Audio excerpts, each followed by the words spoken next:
The alien council chamber was a cold and distant place, high above the capital city of Arvaxis Prime. Built from crystal and black stone, it was meant to inspire fear and respect. Around the center table sat members of the Zalari Empire's ruling council. Beings who had conquered hundreds of worlds, enslaved dozens of species, and never lost a war. Today, they gathered not for a battle plan, but to witness a human, a prisoner, a symbol of their latest victory. The human was brought into the room in chains. His uniform was torn, his face bruised, and his eyes were red, not from anger, but from something stranger. He was crying. A low murmur moved across the room. Alien voices whispered in disbelief. The Zalari were cold and logical. In their minds, crying was a weakness. Emotions were for the weak. They had seen soldiers scream in pain, beg for mercy, or even curse in rage. But this human said nothing. He only cried, silent tears running down his cheeks, dropping onto the black floor like soft raindrops. High Chancellor Virax leaned forward, his 4 eyes narrowing. "What is this?" he asked, voice sharp. "We crushed his forces, burned their outpost, captured their best fighter. And he cries?" One of the younger officers chuckled. "Pathetic," he said. Typical human softness. But General Tharic, the oldest among them, said nothing. He had fought humans before. He had seen what they could become when pushed too far. His gaze stayed fixed on the prisoner's face. The human didn't speak. His hands trembled slightly, but not from fear. No, it was something deeper, like a storm was trapped inside him, just waiting to explode. Even though he was surrounded by enemies, he didn't look broken. He looked still, too still. One of the Zalari guards stepped closer, raising a shock rod. "Speak, Terran. Your words are your last gift."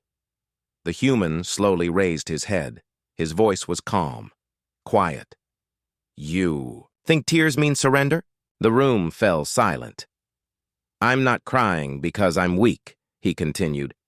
"I'm crying because I know what happens next, and none of you will be ready." The words sent a strange chill through the chamber. Some laughed. Others frowned. General Tharic's face grew pale. "Empty threats," sneered Virax. "You are one. Alone. Earth will not come for you." The human's lips curled into a small, sad smile. "They already know." Far across the galaxy, on a distant blue planet spinning in silence, a single alert flashed on a screen deep inside Earth's strategic command. A signal, old, nearly missed, had activated from the human's spine-implanted backup chip. No message, just coordinates, and a timestamp, along with a personal tag. They saw me cry. Inside the Earth Command Center, Admiral Riker stood still as the message played. Around him, officers rushed into motion. Orders were given. Warships were called. Protocol Ash Resolve was activated. The meaning of the message didn't matter. What mattered was who had sent it. Back in the alien chamber, the human stood quietly as his chains were pulled tighter. His tears had stopped now. His face was calm. "Lock him away," Virax ordered. "We will make him useful before he dies." The guards moved, dragging him toward the exit. But General Tharic stepped forward, stopping them. His voice was firm. "Wait," Virax raised a brow. "You question me, Tharic?" Tharic didn't answer. He just looked at the human. "Tell me," he said slowly. "What happens next?" The human turned slightly, and for the first time, he looked Tharic in the eyes. There was no hate there, just certainty. "You will hear the sky scream," he said. "You will see the stars go dark. You will wonder why Earth didn't send diplomats. And by then, it will already be too late." No one said a word after that. The guards took him away. The doors closed behind him. The room stayed quiet for a long time. Finally, the youngest officer laughed again, trying to break the tension. "He's bluffing, just trying to scare us." But Tharek's voice cut through the silence. "He's not, and far above the stars of Arvaxis Prime, in the emptiness of space, Earth's fleet had already changed course. Hundreds of warships, silent, focused, armed. No signals were sent, no warnings were given. There was no need. The galaxy had always feared human weapons, human rage, human firepower. But today, they were about to learn something far more dangerous. They were about to learn what happens when a human cries, and nothing would ever be the same again. Far away from the Zalari Empire, Earth's sky was calm. Blue oceans moved under white clouds, and people went about their daily lives. But deep beneath the surface, inside a hidden military command base, something changed. A soft alarm beeped. A small red light blinked. One technician turned his chair and stared at the screen. For a few seconds, he didn't understand what he was seeing. Then his eyes widened. The signal was real. The technician didn't wait. He pressed the emergency line. "We have a code Echo Tear," he said quickly. "Confirmed identity? Commander Elias Ward." Within minutes, the base was in full alert. Doors locked. Generals were called. Satellites adjusted. The signal was weak, almost lost in space, but it had been sent. And its message was short. Just 4 words burned into the screen. "They saw me cry." In the war room, Admiral Riker stared at the message. The council around him remained silent.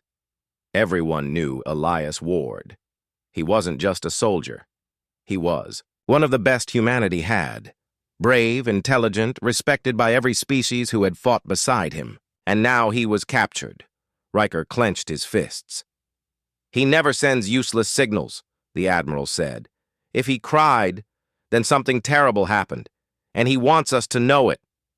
A general asked, "Is this a rescue mission?" Riker shook his head.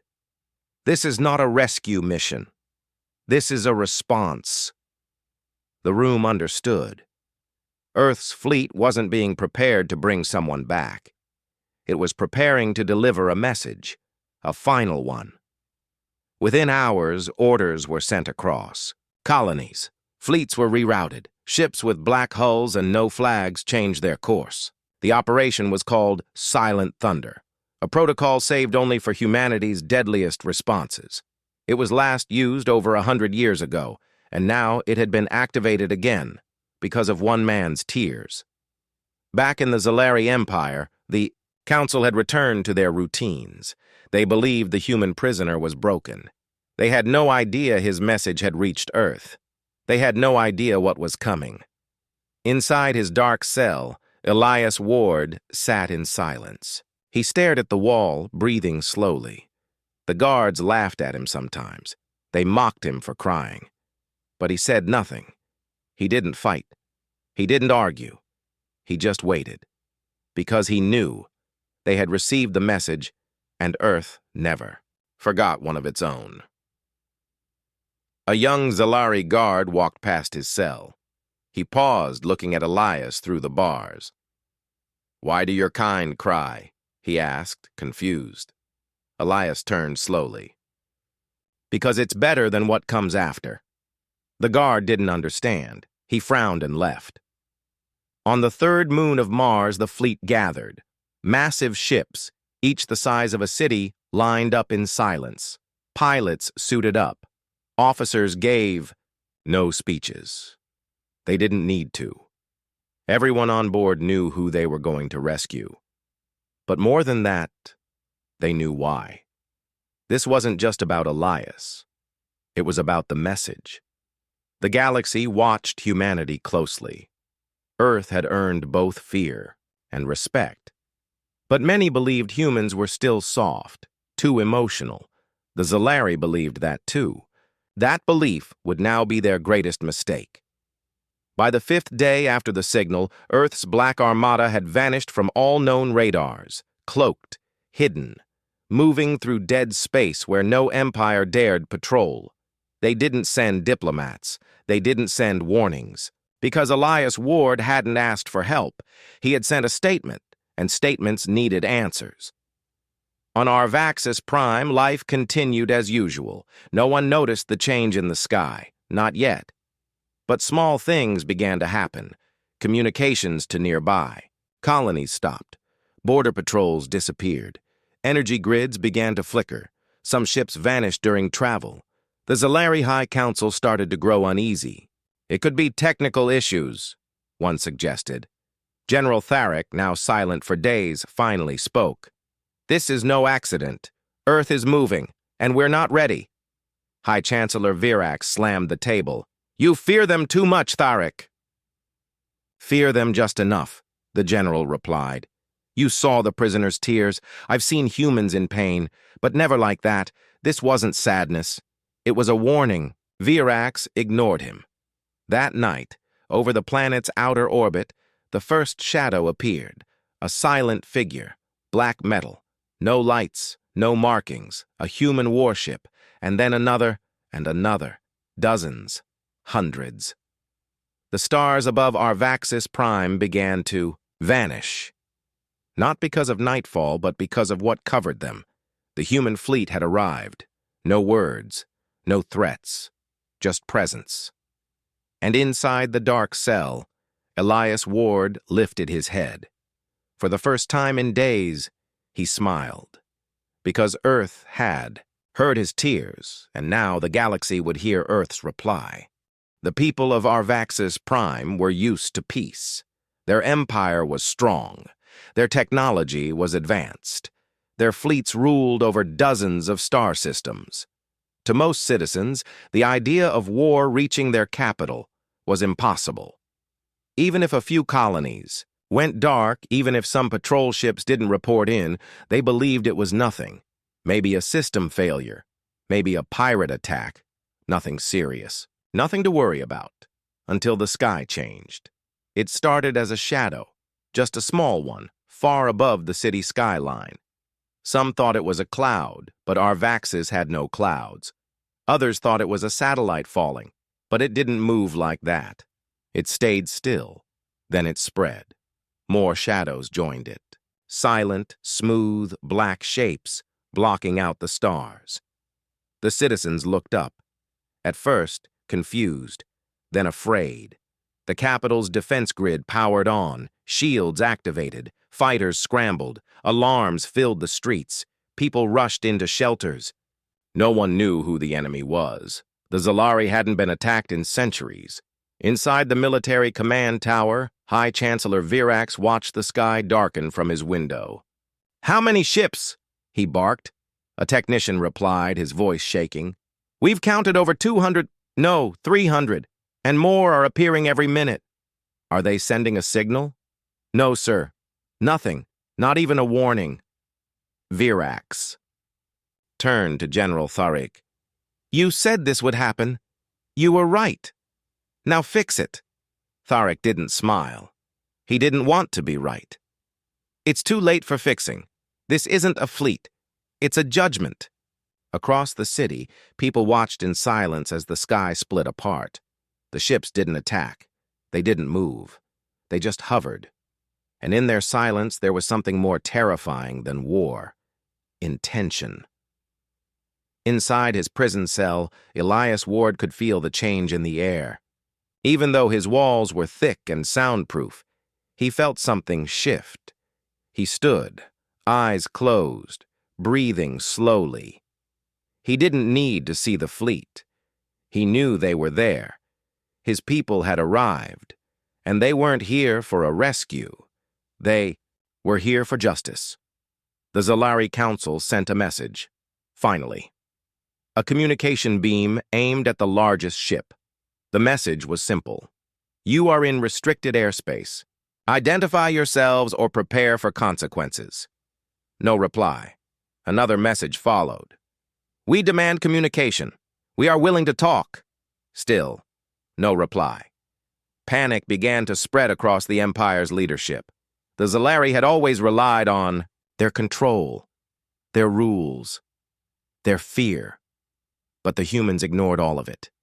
They didn't fear the Zalari. They didn't respect their rules. They didn't care, and that made them dangerous. On board the lead human battleship, Admiral Riker stood at the command deck. His hands were behind his back, his face calm. "Begin visual transmission," he said. A screen opened. Across the galaxy, every Zalari system received the same image. The Earth fleet above Arvaxis Prime. No sound. Just video. Just presence. A silent reminder of what Earth could do. Then the message appeared, written in every major language. "You made one of us cry. Now we remind you why that was a mistake." The message ended. The fleet began to move. Not all at once. Slowly. Intentionally. Some ships drifted closer to the city. Others broke into the atmosphere, passing over military bases and government buildings. But still, no weapons fired. The fear was building on its own. Inside the council chamber, many members were shouting. "We must surrender!" one yelled. "We must fire first!" another screamed. Virax stood frozen. He didn't know what to do. "Where are our allies?" he asked. Tharek answered without emotion. "Gone. They ran the moment they saw who came." The Chancellor's hands trembled. "Why aren't they firing?" Tharek turned away from the window. "Because fear is more powerful than fire, and humans understand that now." That evening, the first attack came, but it wasn't on a military base. It wasn't on a weapon system. It was on the Grand Hall of the Empire, the place where Zalari leaders had ruled for centuries. One precise shot from a human ship. No civilians harmed, no surrounding damage. Just a single building turned to ash. Elias Ward felt the vibration in his cell. His eyes opened. He knew what it meant. They were not destroying the Empire's power. They were destroying its pride, and one by one, other symbols followed. Statues fell, palaces burned, command towers crumbled. Not with massive bombs, but with surgical strikes. Earth didn't come to destroy the people. They came to erase the myth of the Zalari's superiority. The myth that led them to believe they could harm a human and laugh when he cried. On the third night, the capital went dark. Power failed, defenses collapsed, communications cut off, and in the silence, the people of Arvaxis Prime stared at the sky. No stars, only Earth. Only the silence of something greater than war. Only the message, the once great capital of Arvaxis Prime, was quiet. Too quiet. Buildings stood like empty shells. Streets were abandoned, and the glowing towers that once lit up the night were dark. The people stayed inside, not by command, but by fear. The sky above them no longer showed stars. It only showed shadows, massive Earth ships floating in silence. No bombs fell, no soldiers marched, but everyone knew war had come. Inside the High Council's underground shelter, panic was turning into desperation. Chancellor Virax shouted at his commanders, "Why don't they attack? Why don't they speak?" General Tharek remained calm, watching a flickering screen that showed the city from above. "Because they already won. They didn't come for a battle. They came for the memory." "The memory?" Virax snapped. Tharek nodded. "They want us to remember, not just today, but forever. This is not a war of weapons. This is a war of shame." The fleet above Arvaxis Prime had not destroyed any civilian areas. Instead, they took out statues, banners, and towers that praised the Zalari Empire. The symbols of pride, the things that said, "We are better." Now they were gone, one by one, turned into dust, and then the screens across the city lit up again. Another message from Earth. This time, it wasn't text. It was a video. A simple one. It showed Elias Ward, chained and tired, sitting in his prison cell. The tears from earlier had dried. His face was calm. The camera zoomed in slowly as he spoke. his voice soft but clear. "You made me cry," he said, "and you laughed." The video cut to scenes of burning Earth outposts, Zalari soldiers cheering, human bodies being dragged, alien generals raising flags. "You thought our pain made us weak," Elias continued, "but you forgot what pain does to humans." Then the video showed Earth's fleet arriving in the system, black ships rising from hyperspace, one by one, endless, silent, unstoppable. Elias's voice came again. "We cry before the storm, not after." The video ended. Across Arvaxis Prime, silence returned, but it was heavier now. The people watched the skies and held their breath. Even children who didn't understand the war could feel it in the air. Something had changed forever. Inside the military prison, 2 guards stood outside Elias's cell. One of them kept glancing nervously at the cameras. "Do you think they'll come for him?" he whispered. The other shook his head. "They're already here. They don't need to come inside. We're all prisoners now." Then something strange happened. A small shuttle broke away from the human fleet. It flew alone, slow and steady, straight toward the capital. It passed every defense platform untouched. The Zalari weapons didn't fire. They didn't even activate. It was like the whole empire was frozen in fear. The shuttle landed in the city's center, where the great parade grounds used to be. That space, once used to celebrate Zalari victories, was now just ash and dust. From the shuttle, only one figure stepped out. She was tall, wearing black armor with Earth's crest. Her face was calm, her walk steady. Behind her, the shuttle's doors stayed open, but no army followed. Inside the council bunker, alarms rang. Screens showed her standing alone in the center of the destroyed parade ground. "She's unarmed," said a tech officer, "but she's transmitting a message." "Play it," Virax growled. Her voice filled the room. "My name is Captain Lyra Morgan, Earth Command. I am here for Commander Elias Ward. You will release him now." Virax shouted, "We will not bow to demands." Tharek leaned closer to the screen. "We already have. Look at her. She didn't bring weapons. She didn't need to. She is the weapon." Captain Morgan stood still in the middle of the ruins. All the Zalari cameras were watching her. All the satellites recorded her face. She wasn't shouting. She wasn't afraid. She looked like someone who had already seen the future and knew how it ended. In Elias's cell, a sharp beep sounded. The door unlocked. He stood up slowly. No guards came. No one stopped him. The hallway was empty. As he walked out, the prison felt less like a cage and more like a grave. When he stepped into the open air, the sky was still filled with Earth's ships. But now, one shuttle stood waiting, and at the bottom of its ramp, Captain Morgan waited for him. He walked forward. She didn't say a word. She just looked at him and nodded once. He nodded back. They turned and stepped into the shuttle. No bullets fired, no last-minute chase. The Zalari simply watched, because they knew this wasn't a rescue. This was a reminder. A single man had cried, and an empire had fallen. The shuttle rose slowly from the ruined surface of Arvaxis Prime. It carried 2 humans, Commander Elias Ward and Captain Lyra Morgan. Neither spoke as the craft climbed through the darkened skies. Below them, the capital city remained frozen. No sirens, no ships chasing them, no shots fired. The Zalari Empire watched, but did not move. Inside the shuttle, Elias sat quietly, his eyes fixed on the fading city below. "They didn't stop us," he said softly. Lyra nodded. "Because they know it's already over." Elias gave a bitter smile. "They thought I was weak when I cried." "No," Lyra replied. "They just didn't understand what it meant." As the shuttle reached the edge of space, it joined the waiting human fleet.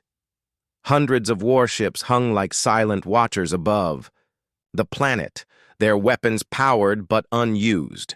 They had never fired on civilians. They had destroyed no cities. And yet, they had broken the Empire. The Zalari still had ships, still had armies, still had commanders. But none of them dared move, because something worse than weapons had arrived. Memory. In the Council's underground chamber, Chancellor Virax stared at the screen. The humans had retrieved their commander and left without a single demand. No treaty, no surrender document, no punishment request, and that made it worse. "What do they want?" Virax asked aloud, his voice shaking. General Tharic answered, "Nothing, that's the point." "They must want something," the Chancellor insisted. "Revenge? Territory? Trade rights?" Tharic turned to face him. "No. They want us to remember. They want everyone in the galaxy to remember. The day we made a human cry, and how the sky turned black because of it." The council chamber fell silent. That silence spread like a disease across the Empire. From planet to planet, system to system, the same message played again and again. Elias Ward's tear, the words he spoke, the power that followed. It wasn't just seen, it was felt. In schools, young Zalari asked, why did we hurt him? In military outposts, soldiers lowered their flags. On colonies far from the core, governors whispered about rebellion, not against Earth, but against their own High Council. They had brought this shame. They had thought themselves untouchable. Now they were simply watched. The fear didn't come from invasion. The fear came from the silence. Because Earth never gave threats. They gave examples. And the example had been clear. One human, one tear, one storm. Elias Ward sat quietly in the medical bay of the human battleship Resolute. His wounds were healing, but the deeper scars remained. A nurse finished bandaging his arm and smiled.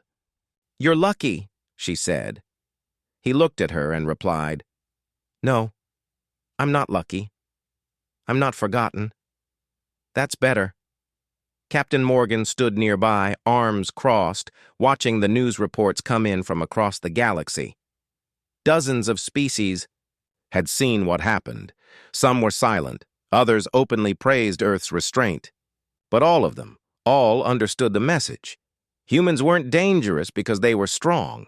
They were dangerous because they remembered, and when you hurt one, you faced all. On a remote Zalari outpost, a commander quietly burned the Empire's crest. "We should have treated him with respect," he said. "He wasn't our enemy, until we made him one." In a school on a Zalari moon, a teacher changed the lesson plan. Instead of teaching about the Empire's victories, she told her students, there was a human who cried, and the stars changed that day. Back on Resolute, Elias watched those stories appear on the screen. He said nothing for a long time. Then, finally, he whispered, "That's enough." Lyra looked at him. "You sure?" He nodded. "The world has seen what it needed to see." And with that, the human fleet turned. It didn't destroy Arvaxis Prime. It didn't demand payment. It didn't speak again. It just left. But the shadows they cast across the sky remained burned into the memory of every citizen, and the silence they left behind spoke louder than any weapon ever could. Because this war didn't end with explosions. It ended with understanding. And from that day forward, in every council meeting, in every military strategy room, the same quiet thought echoed, "Don't make the humans cry, because if you do, you'll never forget what follows." The stars returned to the skies of Arvaxis Prime. The dark ships of Earth were gone, but their presence still haunted the air, the streets, and the minds of everyone who lived under that sky. Silence had replaced arrogance. Reflection had replaced pride. The empire that once ruled with fear now whispered in fear of something greater. Across the galaxy, the story of Elias Ward spread like wildfire. Some said he was a war hero. Others said he was a warning. But everyone agreed. His tears had done what no fleet ever could. They had changed the course of an empire. On neutral worlds, alien leaders met behind closed doors. The Varnak sovereignty, once allies of the Zalari, withdrew all support. The Zayari Confederation, known for its strength, released a statement. "We will never again stand with those who mock the pain of others." Even the isolated Theran observers broke their silence. For the first time in centuries, they sent a message. Humanity has reminded us all. Emotion is not weakness, it is power. In every corner of the galaxy, the same name was spoken, Elias Ward, not as a soldier, not as a fighter, but as a man who cried and whose pain echoed louder than any war cry. Back on Earth, Elias sat in a quiet garden near the sea. No guards, no press, just the wind and waves. He didn't speak to many people. He didn't need to. The world knew his story now. Captain. Lyra Morgan visited often. She never stayed long, just long enough to sit beside him, sometimes in silence, sometimes with soft conversation. "Did you ever think," she asked one afternoon, "that this would be how it ended?" Elias shook his head. "I thought I'd die in that cell. I never imagined Earth would come for me like that." "They didn't come just for you," she said. "They came for what was done to you." He nodded. "I know, but it still feels strange." "Why?" He looked at her. "Because I was just me. A man who broke. A man who couldn't hold the pain anymore." Lyra placed a hand on his shoulder. "That's why it mattered." Far from Earth, the Zalari Empire struggled to hold itself together. Entire planets voted for independence. Military leaders refused to carry out orders. Statues of past emperors were torn down. People no longer wanted to be feared. They wanted to be free. General Tharek retired quietly. He moved to a distant farming colony far from the capital. When reporters found him, he gave only one answer. "We should have listened when he cried." Chancellor Virax was removed from power. His final speech was short. "We thought strength was in silence, but we were wrong. The strongest voice was a tear." In academies across the stars, children learned about the day of the cry. Historians didn't mark it as a battle. They called it a turning point. A moment when emotion defeated empire. Even cultures that once looked down on feelings began to change. On a military training station orbiting Varelia, a senior instructor told his recruits, "Respect every life, mock no pain. Remember Elias, Ward, not as a warrior, but as a mirror, because what broke him broke all of us." And still, Elias remained quiet. He had no desire for power, no interest in fame. His story had been told. The galaxy had seen what needed to be seen, but late at night sometimes he walked to the edge of the sea and looked up at the stars. Not in anger, not in sadness, but in wonder. How strange, he thought, that one tear could shift the weight of entire worlds. Back on Arvaxis Prime, a new monument stood in the place where the Grand Parade grounds once were. It wasn't a statue of war. It wasn't a symbol of empire. It was a simple stone. Carved into it were only 4 words: "Do not mock sorrow." Citizens came daily to read it. Some left flowers, others knelt in silence. A few cried, not out of fear, but out of understanding. Because they finally saw what they had missed before. Elias Ward had not broken their empire with ships. He had broken it with something they thought was weak: feeling. In the great halls of Earth's diplomatic fleet, a new doctrine was taught. We respond not with revenge, but with presence. Let our silence speak where our words are not enough. Because Earth had learned too. They didn't need to shout. They didn't need to conquer. They only needed to be there. And when they were, no one forgot. So the story of a single man, sitting in a prison, crying in the dark, became a legend that reshaped the galaxy. It was told in whispers, in classrooms, in starports, in government meetings, in songs, in silence. And every time someone asked, "Why did Earth not destroy the Zalari?" the answer was always the same. Because they didn't need to. They had already destroyed what mattered most, the pride that made them blind. The stars above Arvaxis Prime glittered once more, but they no longer reflected power. They reflected memory. The Zalari Empire was no longer an empire. It had become something else, a broken collection of worlds learning how to live without fear and how to understand regret. No one forgot what happened that day. They didn't forget the silence. They didn't forget the black ships. And most of all, they didn't forget the tear. Elias Ward had become more than a name. He had become a moment, a turning point in history. Even in places where his name was no longer spoken aloud, people remembered him in the way they treated others, in the way they listened, and in the way they chose peace over cruelty. But Elias never returned to the spotlight. He lived a quiet life near the sea, far from politics and power.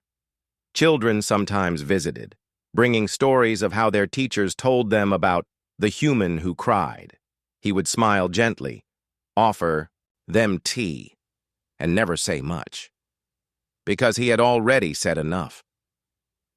One night, Elias stood by the shore as a ship descended from the stars. Its sleek form shimmered under the moonlight. From it stepped a Zalari woman, tall, slender, with soft golden eyes. She walked to him without fear. "I've come to say thank you," she said. Elias looked at her, puzzled. "For what?" She smiled sadly. "You ended an empire that had lost its way. You reminded us that strength is not silence, it's understanding. I was a child when I saw your message. Now I teach it." Elias nodded slowly. "I wasn't trying to be strong. I was just human."